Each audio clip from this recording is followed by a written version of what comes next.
मैं आप सबकी नीरू सिंह अपने यूट्यूब चैनल में आप सभी का स्वागत करती हूँ। तो चलिए इस गाने को सुनिए। यह गाना बहुत ही प्यारा है। ये नाच पे गाने जाने वाला यह गाना है। तो चलिए इस गाने को सुनिए और पसंद आए तो लाइक करिए, शेयर करिए, नए हो तो सब्सक्राइब करिए। अंजोरिया रात बैरनिया हो राजा, अंजोरिया रात बैरनिया हो राजा।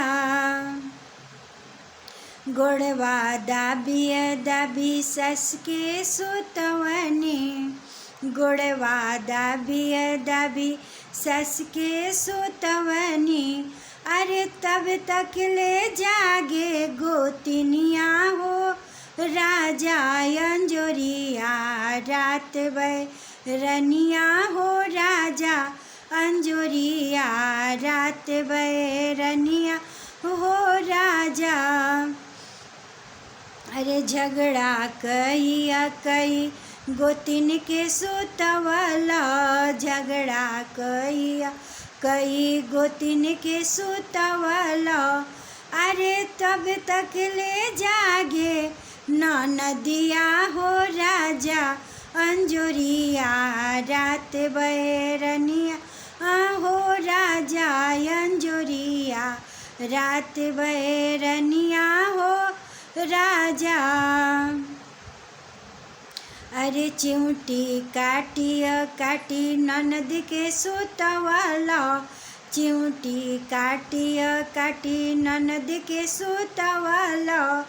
अरे तब तक ले जागे होरी लेवा हो राजा, अंजोरिया रात बैरनिया हो राजा, अंजोरिया रात बैरनिया हो राजा।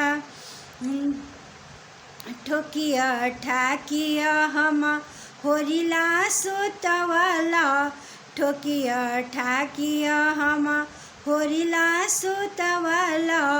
अरे तब तक ले जा बोले चिड़ैया हो राजा, अंजोरिया रात बैरनिया हो राजा, अंजोरिया रात बैरनिया हो राजा।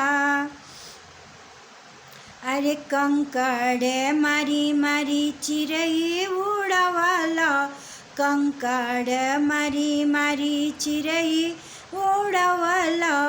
अरे तब तक ले फूटे, अरे तब तक ले फूटे किरनिया हो राजा, अंजोरिया रात बैरनिया हो राजा, अंजोरिया रात बैरनिया हो राजा, अंजोरिया रात बैरनिया हो राजा।